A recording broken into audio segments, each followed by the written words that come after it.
The new CBA has been a bitch. The tax apron set with such harsh penalties. It's a lot more difficult than you would have expected to trade a guy like a Dorian Finney-Smith and a Cam Johnson. Like, are we going to be stuck getting a second rounder? Gets it off in time. And he's got it, baby!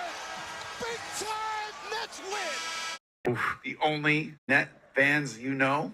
The only Nets fans you know? Man. I mean, come on, man. Or are these guys? Welcome back to the Only Net Fans You Know podcast. I'm Peter. Welcome to episode 84. Today, I'm joined by a special guest of Netsdaily lore. He has a brand new podcast with our guy, Anthony Puccio, called The Brooklyn. Welcome to the show, Collin Helwig. What's going on, bro? What's up, man? Thanks for having me. Happy to be here. How we doing? Man, I'm chilling. I'm excited to have you on. Been following you through Netsdaily and through Twitter, and I feel like you're a perfect guy to kind of sum up a couple things I'm going to bring up today. I haven't talked about the Mikal Bridges trade on my podcast. I feel like if I gave my reaction, it's a little dull now. It's old. I wound up going on live with Nets Kingdom. You can see my reaction over there. We've heard that Mikal Bridges was untouchable. He's not gonna be traded. We're looking for an all-star next to this guy. And I don't think he was really ready for this season. How shocking is it to get back 5 draft picks after seeing Houston offered what they offered, Memphis offered what they offered? Did you think we'd get something like this back? No, I did not. And the only thing that makes it seem like it's in the realm of possibility, well, I mean, it happened, so it's possible, but no team wanted Mikal Bridges more than the New York Knicks, and it did not seem like it was even close. The amount of times, I feel like it was a tradition every 2-3 weeks, there'd be a report saying who all these teams have called about Bridges, and the Nets have told them no. Now, whether that was just trying to drive up his price or whatnot, if it was, it worked, but the Knicks were always in there. So it made sense. And, people are upset about it because it's a rival. If you're a Nets fan, you probably have a lot of friends. You live in the area who are Knicks fans too, and they're going to be in your ear about it. But if you couldn't have picked a better team to sell to because there was no team that wanted him more, and they proved that with the deal. So this very, very interesting quote, Ryan Lewis of the Post. He was talking to somebody in the organization, and I'm going to read this word for word. Who would have thought we could trade Bridges for 5 first-round draft picks? And who would have thought we were able to find that window of opportunity to get Houston to agree to get our draft picks back? Do you think the Nets were extremely lucky to get a championship-hungry team in the Knicks who Jalen Brunson's best friend just happens to be this dude that's on our team? Yeah, I mean, you can say they got lucky. I think Houston had us by the balls, and they let us go. And we gave them, trades are like – they had us by the balls, excuse my language, but we had the Suns by the balls. Like, it's all just managing different leverage around everything. My guess what happened is that the Knicks came to them with this offer and it blew the Nets away. And they said, all right, if we're going to trade our best player, then we're not going to be good. If we're not going to be good, then we need to make sure we're reaping the benefits of not being good. So we got to get Houston on the phone right now and say, hey, we'll end our little civil war or Cold War with Phoenix, and we'll let you have a Cold War with them so you can continue the same trajectory you're on, where you're the Rockets and you're building, you got a good team, and you still got a load of future picks. They're just Phoenix's now instead of ours.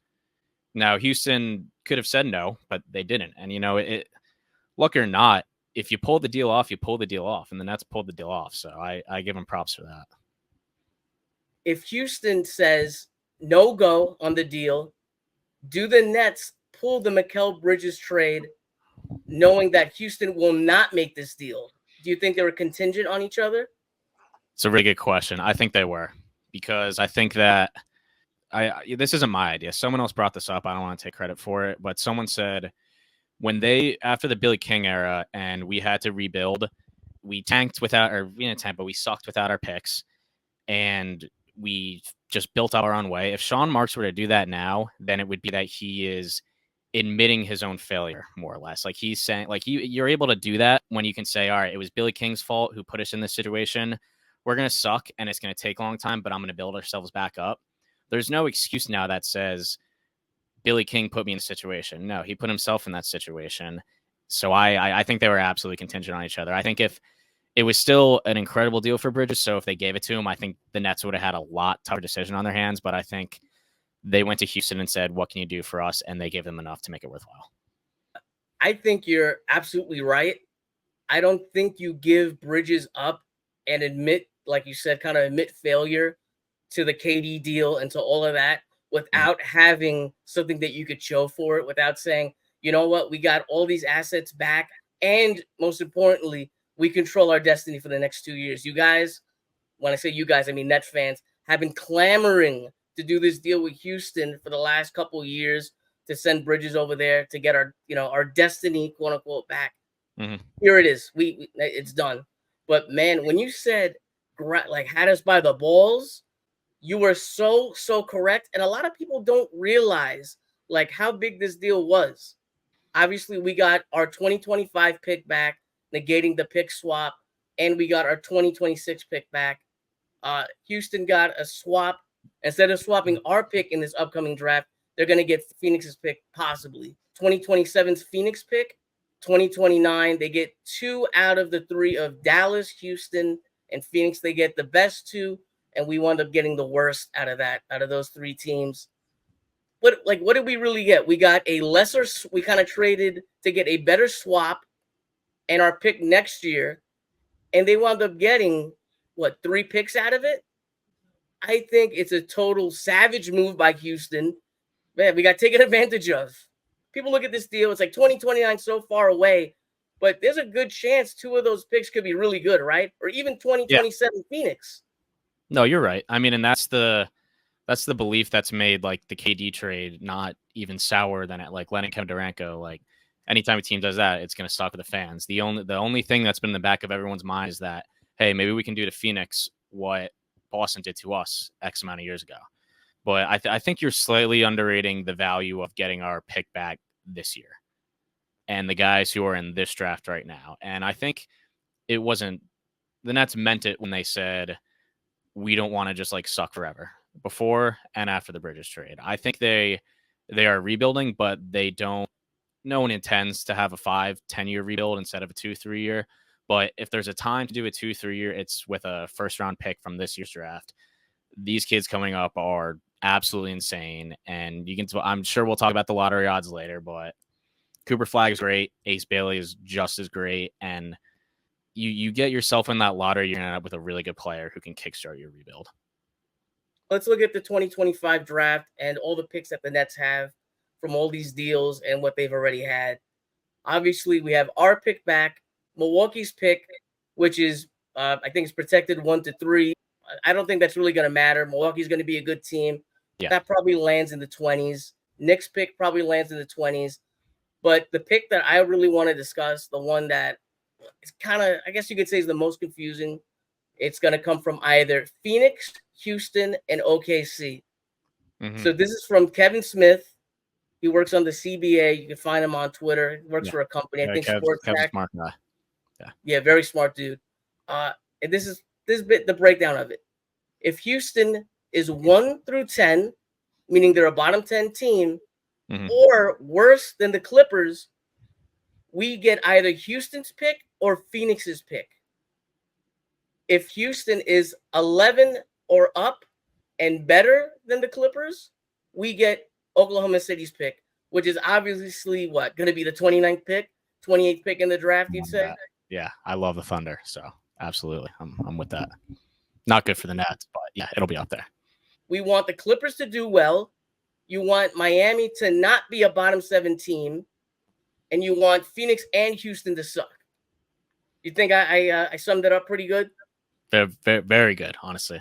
It's necessary. It's a lot of moving parts right now, so I don't think all those things are totally impossible. I mean, it's easy to be positive in July instead of halfway through the season, but you never know, especially with Houston and Phoenix in the West. The West is the Wild West for a reason. You know, the Rockets didn't make the playoffs, so maybe their goalposts move throughout the season, but I still think they overachieved just like a little bit. I'm a big Sengun guy. I don't know how I feel about Jalen Green. His year was so hit or miss. The West is going to be good again. I wouldn't be shocked if you said they have to be a bottom 10 team. They need to be 1 through 10, or worse than Clippers. 11 and up and worse than Clippers. Mm-hmm. Yeah, I mean, I don't think the Clippers, obviously, I think it's fair to say they had a down offseason. You lose Paul George. You don't really – they kind of did what the Sixers did last year, where they lost a star in Harden and they just, like, added a bunch of role players. You'll be a fine team, but your ceiling is not nearly as high as it was before.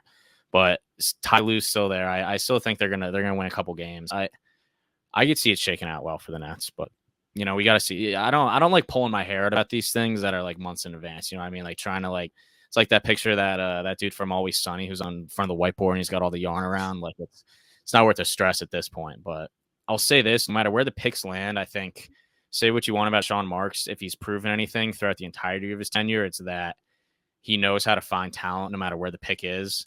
We've had 2 Summer League MVPs in the last 4 years. Found Clax, he found Clowney, he found Karis LeVert, Jared Allen, all these guys. You know, it's maybe they won't be stars. You know, that's what we hope that lotto pick is going to be. Assuming it's going to be a lotto pick, the pick we got this year is going to be. But I'm not complaining about 3 picks, no matter how deep they are. As long as we get that and we get a guy in the top 10, preferably top 5. That's a good rebuild start.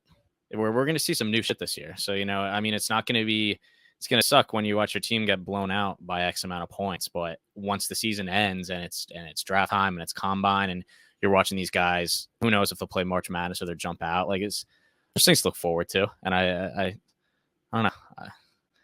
I'm a negative guy when it comes to, I'm a New York Giants fan. I save all my negativity for that. When it's the Nets, I try to be a little more positive. Yeah, I've been a Nets fan my entire life, and I believe that the franchise is cursed. So that's why I'm not positive. I'm trying to sell myself on saying if we're in the top 3, I'll be okay. And the last stat I'll give for the lottery, the teams with the worst record the last 5 drafts have drafted 5, 5, 3, 2, and 2. Mm-hmm. I would take 2. I would take 2 right now, obviously. Yeah.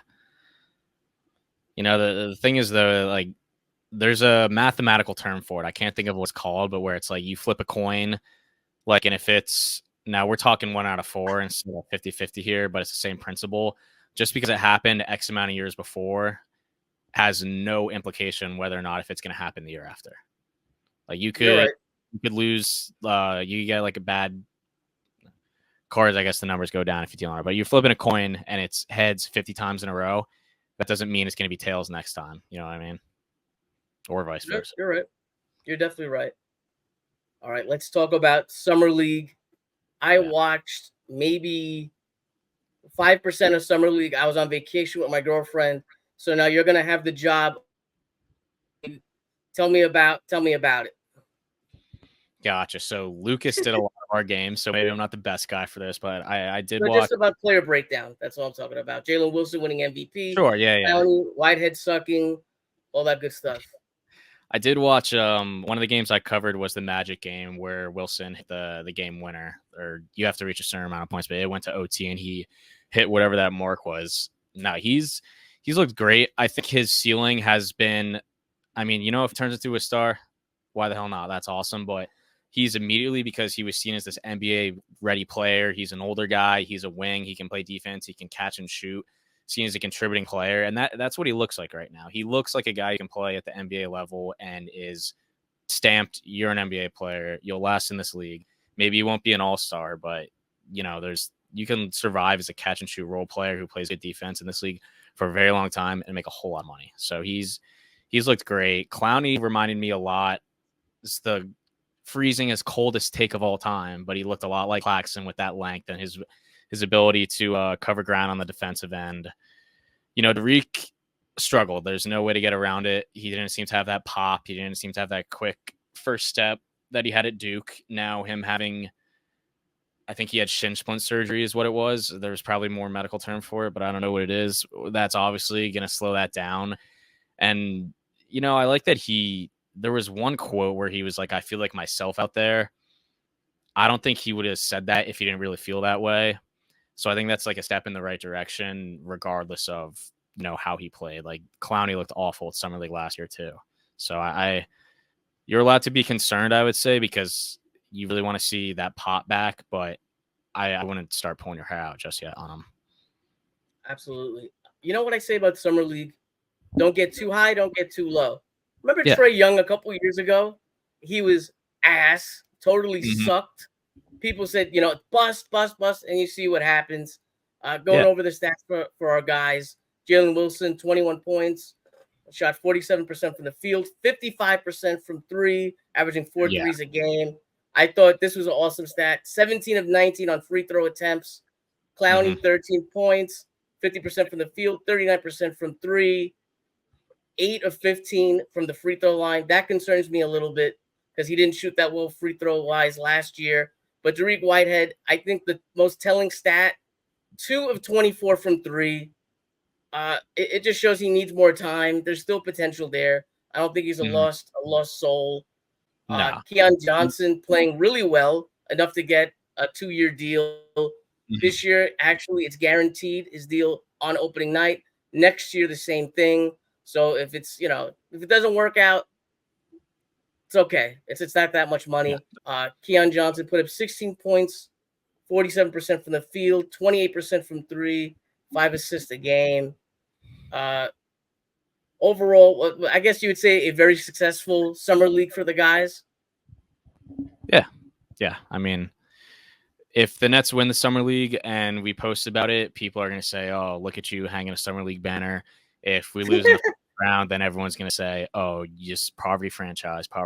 So there's no way to win, but yeah, no, there's some competitive play. Some guys like to seem to take their ball to the next level. It was, enjoyable basketball. There's not a lot more you can ask for with the NBA in July. So.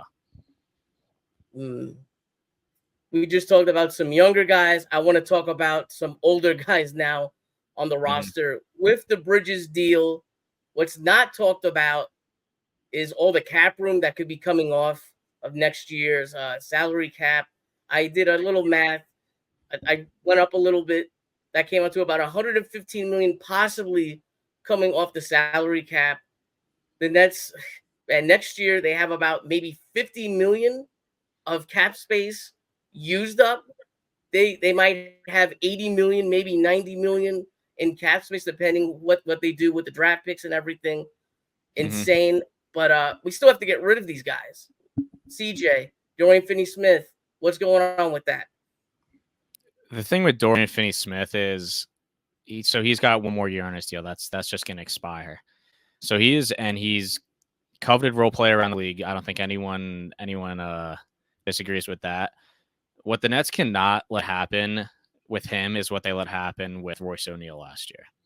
Now, who knows how serious they were about it, if they were just holding out to get a better McHale deal. But the story was they went into last year, they were going to compete. So I understand Royce is a guy, if you want to compete, you want him on your team. So I understand them waiting for the best offer.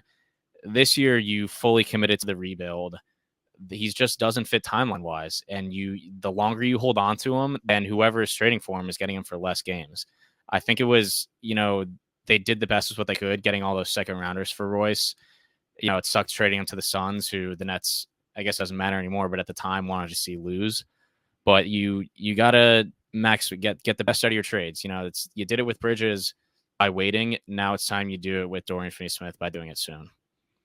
Okay, the new CBA has been a bitch to middle class players of, like, you'd say middling talent. I hate to say middling because these guys are superstars in their own right. They smoke both of us in a game. Man, it's so hard when you have a guy CJ making $20 million, and these teams have these the tax apron set with such harsh penalties.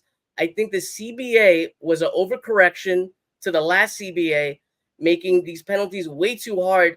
And now it's kind of a lot more difficult than you would have expected to trade a guy like a Dorian Finney-Smith and a Cam Johnson.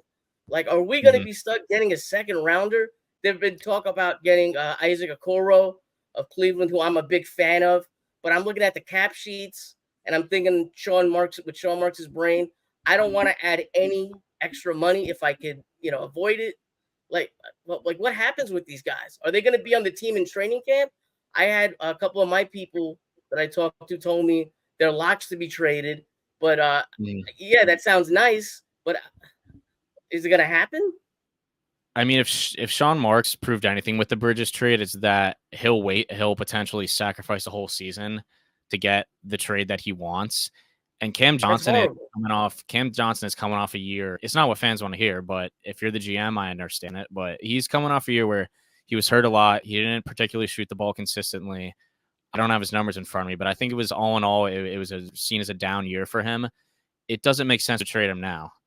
He's not like Dorian Finney. He's still got years on his contract. So you let him come back. You let him hit some threes. You let him get his numbers up. You wait until it's going to be hard to find a team that, like everything you mentioned about the CBA is 100% correct. And I don't think teams are going to be lining up to pay him 20+ million over the next 2-3 years, whatever it is. But I don't expect him to be, I expect Cam Johnson to be on the team at the start of the season with the team. I think he'll play a couple of games, then the Nets will really start shopping him when he gets his value up. Unless he starts playing like ass, that would be bad for him, the Nets, and everyone. So let's hope that doesn't happen. But that's kind of where I see that going. What about Dorian? Same thing? I told you what I think they should do. What they will do, I really don't know. I think they're gonna. It makes no sense to trade him between now and the first day of training camp. It makes no sense. It makes no difference when you trade him. You could even argue to the point where if you really just value you look at his on-court value, you could wait until October. People are still going to look at him and say, this is a contract for 1 full year. So it could be now, it could be the day before the season starts.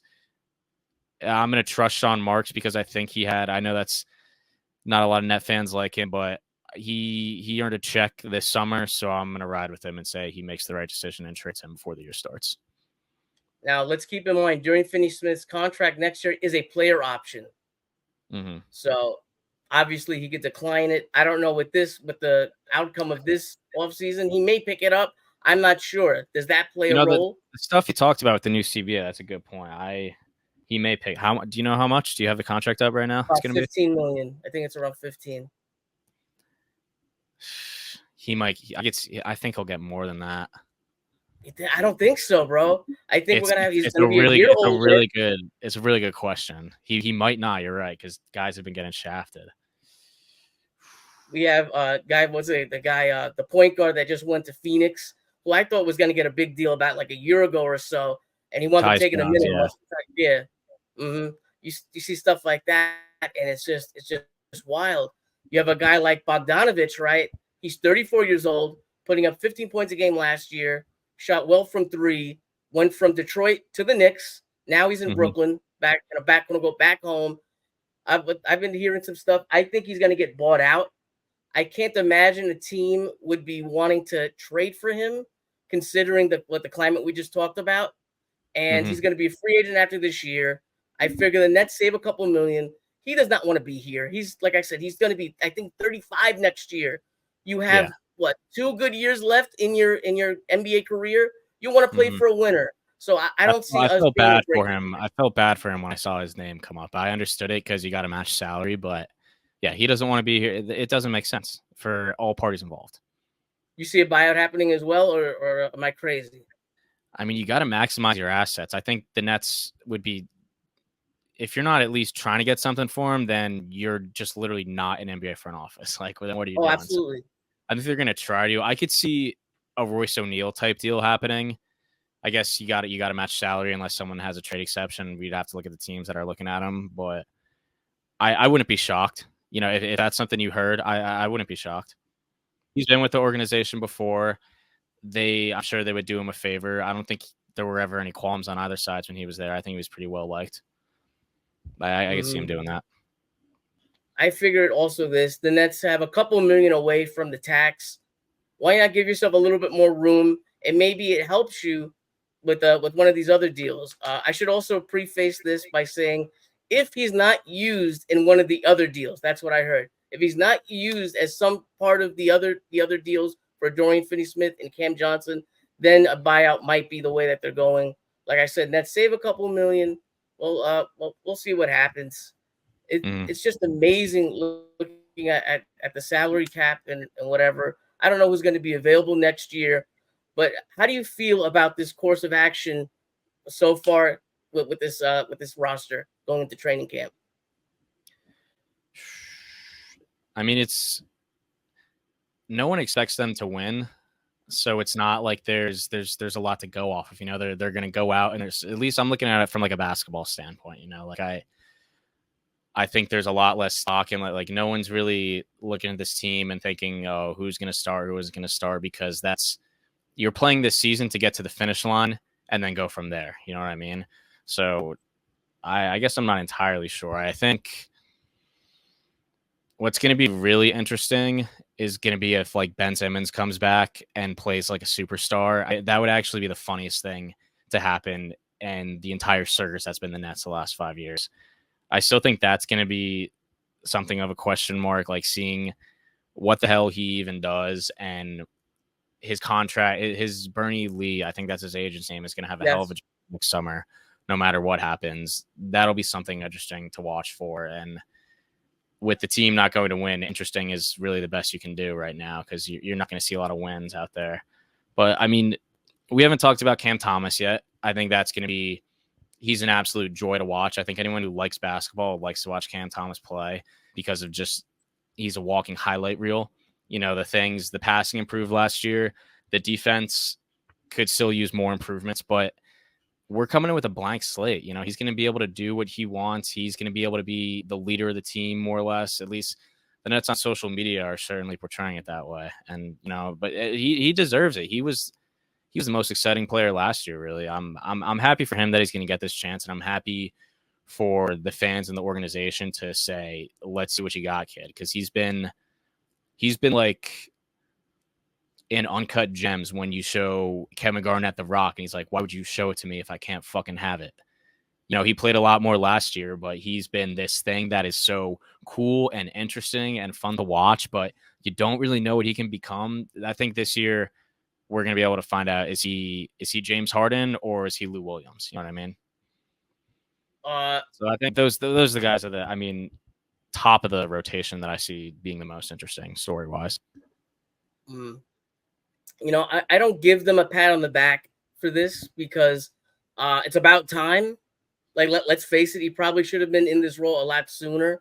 It should have not taken Kevin Ollie coming in and putting him in the spot. What I'm concerned about is point guard and power forward. Are they going to put Clowney at center again? I'm going to freak out if they do that again. I don't think so. He played center in Summer League. It's Summer League. Day'Ron Sharpe wasn't there. You know, like, I don't think they're just giving up on Day'Ron. You know what I mean? He's still young. They're a rebuilding team. It's smaller scale, but it's going to be a similar thing for Day'Ron. You know, he kind of got that last year.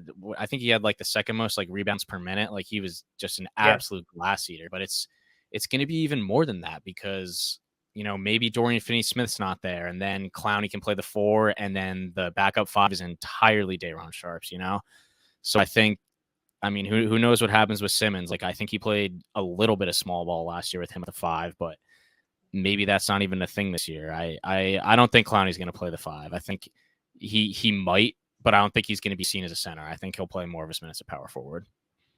My nightmare is Dorian Finney-Smith as the starting power forward on opening night. I think that's what it's going to be. I think so too. I know the way the Nets operate, and even if they intend on getting a high draft pick next year, they're going to say, no, we're going to go out and we're going to do our best, or at least look like we're doing our best. I don't think they're going to be what the Sixers were during the starting the process. And it was like, we are tanking, and it's so obvious that we're tanking, at least in the beginning of the season. I don't know if I have it's just the vibe I've caught covering the team and being around the team for so long. I just think that's what they're going to do. Yeah, they have this whole thing of like the young guys earning their spots. So you have the vets like an opening day, and then eventually it turns into the young guys. I think by the end of the year, you'll see Clowney at power forward. At least I hope. I love the chemistry he had with Claxton last year. But god damn, man, if I'm going to be pissed opening night because I think that's going to happen as well. At point guard. If they don't trade him, hopefully they trade him so they don't have the opportunity to start him. But go ahead. Were you saying point guard? Absolutely. At point guard now, Simmons played 15 games last year. Dennis Schroeder has to be a trade asset that's used. He's going to be a free agent at the end of the year. Low cap hit. I would be, oh my God, I would be dumbfounded if this man is not on a contender after the All-Star break, after the trade deadline. Okay. Mm-hmm. Who's the point guard if you have a repeat of last year with Dennis Schroeder gets traded, Simmons gets hurt? Is Keon Johnson going to be your starting point guard, or does Cam Thomas take the role? I think because of the gravity that Cam Thomas attracts as a scorer, and again, you're not going to be a winning team. You got this blank canvas to just go out and try shit. I think you let Cam run the point, and that's why I made the James Harden comparison. Like, James Harden wasn't always the passer that he became. He was a great isolation scorer, 3-level scorer, rim pressure, very similar player. And then he realized, I'm getting doubled constantly.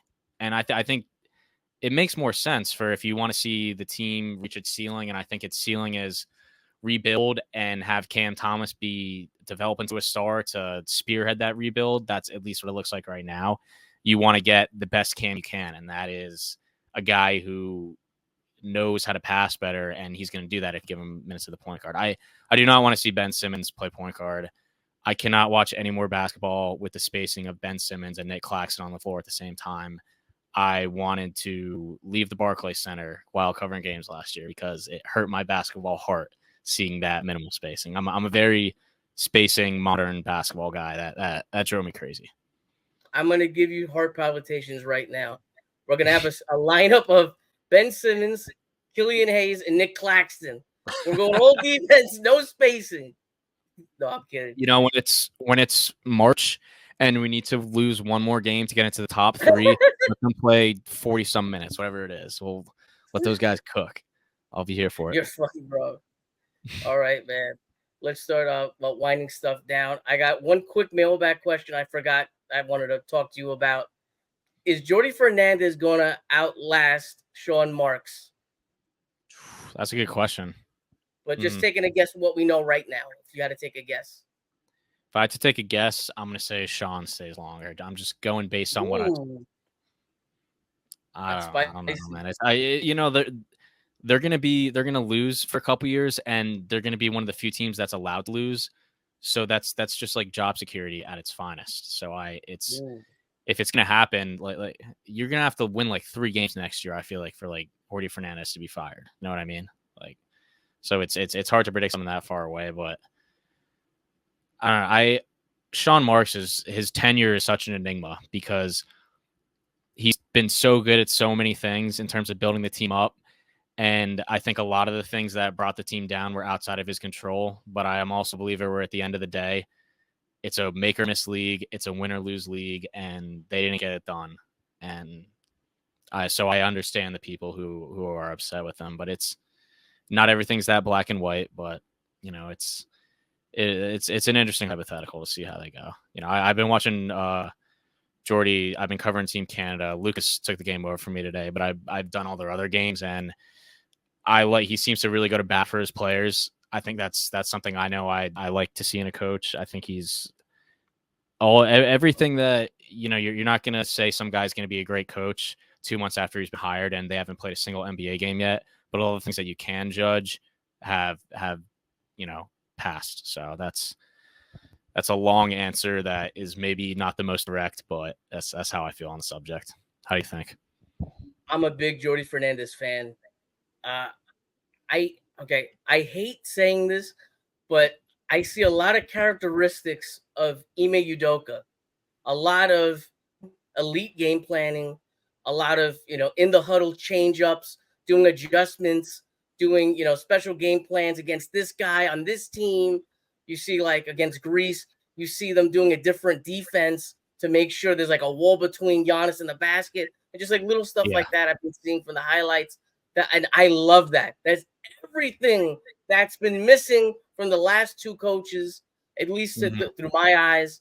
A big Jordi Fernandez fan, and I think he's a keeper. I think finally, instead of picking someone from the Spurs system, you went and you picked somebody who was rated high and well regarded in the league, not someone like Steve Nash, who's like, yes, great player, Hall of Fame player, we get that, but unproven coach.